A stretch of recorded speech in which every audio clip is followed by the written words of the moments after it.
Today we will run through a detailed comparison of two of the most incredible countries on Earth for a summer road trip. Both have amazing natural wonders that will stop you in your tracks everywhere you turn. But there is so much more to consider than this. For starters, they are both damn expensive and among the most costly countries on Earth to visit. So to make sure you have the best experience possible, we're going to do a detailed comparison on 11 different points so you can decide once and for all which country you want to visit first. We're going to be keeping score along the way and we promise you a definitive answer. Both countries are incredible outdoor destinations, so we're going to start off by looking at 4 different points to compare the natural wonders of each country. First of all, we will look at the mountains. Now, it may surprise you to learn that for a country with so many volcanoes and glaciers, that Iceland is not the most mountainous country. In fact, Iceland's tallest mountain wouldn't even rate in the top 100 when compared to Norway. So while Iceland can't match the size or the sheer number of mountains that you'll find in Norway, they do have a unique character and are covered in lush greenery, and they are very unique. But they simply can't match the epic mountains that tower over the roadways and create a very dramatic backdrop all over Norway. So that is 1 point to Norway to kick off the scoring. Next, we're going to look at the waterfalls. Now, it would be easy to think that with bigger mountains, comparing waterfalls would be no contest. But height is not the only thing that makes a waterfall stand out. Width, water volume, surrounding scenery, and accessibility all contribute to how you experience a waterfall. Both countries have a long list of incredible waterfalls, and this might be the toughest category to judge out of our whole list. Iceland has such beauties as Gullfoss, Seljandafoss, Skogafoss, Goafoss, and Dettifoss, whereas Norway has Latafossen, Steindalfossen, Vindafossen, and my personal favourite out of all of them, Langfossen. But I don't think that's enough to displace Iceland as the winner here. The sheer number of epic waterfalls is very hard to beat, but you'll never feel shortchanged by Norway if you are chasing waterfalls.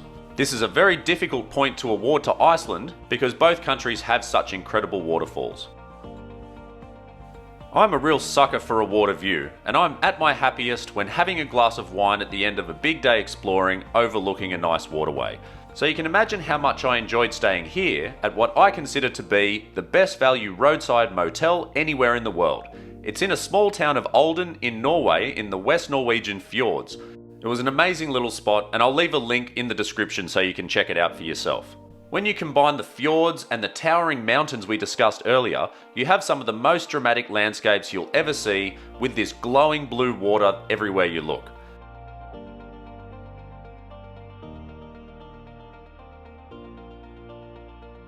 Iceland has some incredible glacial waterways, as well as lagoons filled with icebergs. Being an island, there's also an endless string of coastal towns with their own sea outlook. But most of the villages that we visited were incredibly windy, and that makes it very hard to compete with the pleasant surroundings of the fjords. So for that reason, Norway gets the point. Our final nature-related point is the colours of the landscapes that you will encounter. And this is one area where Iceland has an edge on probably every country on Earth. You will find colours in Iceland that you never knew existed, and that's a big part of what makes it such an exciting country to explore. The volcanic earth provides incredible contrast that just cannot be matched by Norway or pretty much any other country for that matter.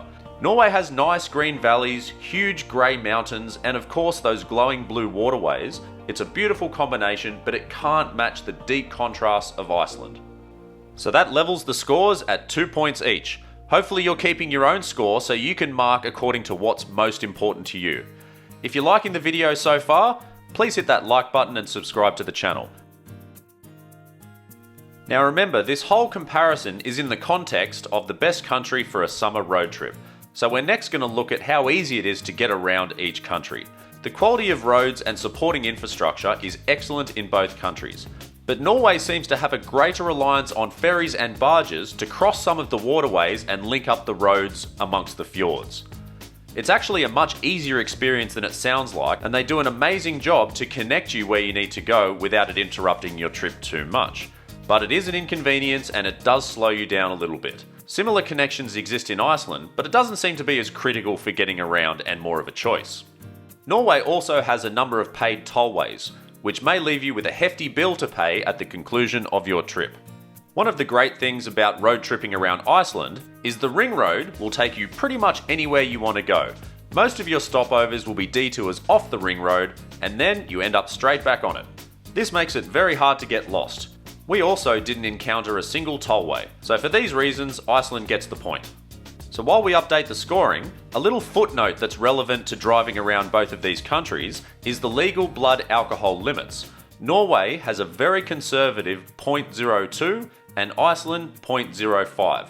Now these are both lower than a lot of other countries, so we won't use this as a point of comparison for the scoring, but it is important to know so you don't get caught out. Moving along to our next major category, the cost of travelling around Norway and Iceland. As mentioned at the top of the video, these are two of the most expensive countries to travel around on Earth. We have done our best to provide some direct comparisons on things like vehicle rental and accommodation. All prices mentioned are in US dollars, and you will find links to all of our sources in the description. First, we'll look at the cost of renting a vehicle. We've used rentalcars.com, who make it very easy to compare prices and availability across a number of rental car providers. For the sake of the comparison, we've selected a 1-week period in the peak summer month of July, with pickup and drop-off both in the capital city of each country. And to be honest, I was amazed at the difference in price. The average daily rental cost for Iceland was $138 a day, compared to Norway, where it was $54 a day. This is a fantastic deal if you are able to pick up and drop off your vehicle in the same location. We paid far more than this for our rental vehicle in Norway, but that may have been because we picked it up in the town of Stavanger and dropped it back in Oslo. The total that we paid was actually very close to the price quoted for Iceland here on a per day basis. And when you also factor in the additional tolls, which we mentioned earlier, this added an extra $100 or so to our 10-day vehicle rental cost. But based purely on the data here, it's an easy point for Norway, and if you plan your trip accordingly, there's no reason you can't secure a great deal such as this.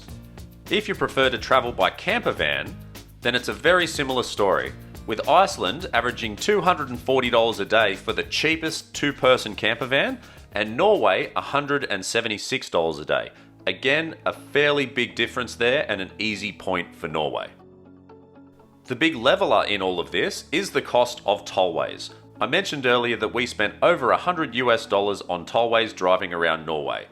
In Iceland, we spent nothing. So Iceland gets a point, bringing it back to 4 points each. Next, we will look at the cost of hotels. To generate a sample that we could use for the comparison, we were forced to stick to the capital cities of Oslo in Norway and Reykjavik in Iceland, only because that was the only place we could get enough hotels. From there, we selected the same 1-week period in July, sorted to 3-star hotels only for a nice middle-of-the-road sample, then we took the 10 cheapest options in each city. The result was Oslo was the cheapest with an average of $178 a night, compared to $212 a night in Reykjavik, which is nearly 20% more expensive. If we looked at just the cheapest option, then you could stay in Oslo for $120 a night and Reykjavik for $132 a night, which is 10% higher at the bottom end. So that is another point for Norway. We attempted to extend the comparison to camping grounds around the country so you know what it will cost you to park your camper van or motorhome. But we actually found it quite difficult to find reliable data on a large scale. So, as a general rule, an Icelandic camping ground will cost you $10 to $20 US per person to park your vehicle, whereas Norway, what we found was per vehicle, and that was around $40. Considering that the vast majority of the expense is in renting the camper van or motorhome itself, the price of the camping ground is somewhat incidental to the total cost of your trip. So we've called this one a tie and decided to award no points. Moving on to the activities in Norway and Iceland and how they compare. The list of activities is actually very similar. You can go ice caving, do a glacier hike, do some amazing hiking, kayaking, whale watching, but there's one thing that you can do in Iceland that you can't do in Norway, and that is hike to an active volcano. This is simply one of the most incredible things you could ever do, and is an experience that Norway can't match. So Iceland gets the point here, which brings it to 5 points each.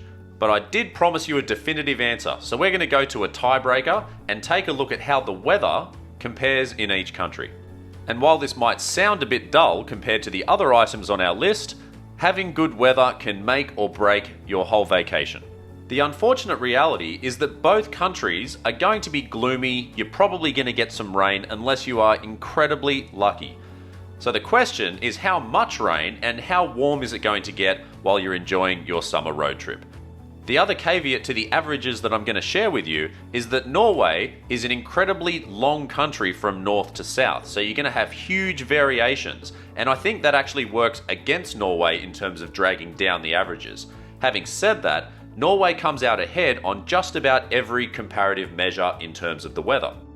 In the summer months, Norway enjoys an average maximum daily temperature about 30% higher than Iceland. Now again, this is going to vary a lot depending on where in Norway you are. Iceland makes some ground back with the average number of rain days per month slightly lower through the summer months, averaging 8 to 11 rain days per month compared to Norway, which is 10 to 11. Very close, but a very important difference. But despite the lower number of average rain days in Iceland, Norway actually averages more sunshine hours per day, which gives you an idea of just how gloomy Iceland can be through those summer months. And I think that having as much sunshine as possible is critical to enjoying your summer vacation on the road. So for that reason, Norway gets the point and pulls just ahead of Iceland at 6 points to 5. So how does that compare to the score you came up with? Please leave it in the comments so I can take a look. I'd love to know what you think. If I had to pick a favourite, I'd probably choose Iceland, even though the scoring didn't quite turn out that way. Both countries are truly magnificent, and I really hope that everyone watching this gets to experience both countries at one time or another. But hopefully this video has helped you get a little bit closer to choosing where you'll go for that first adventure.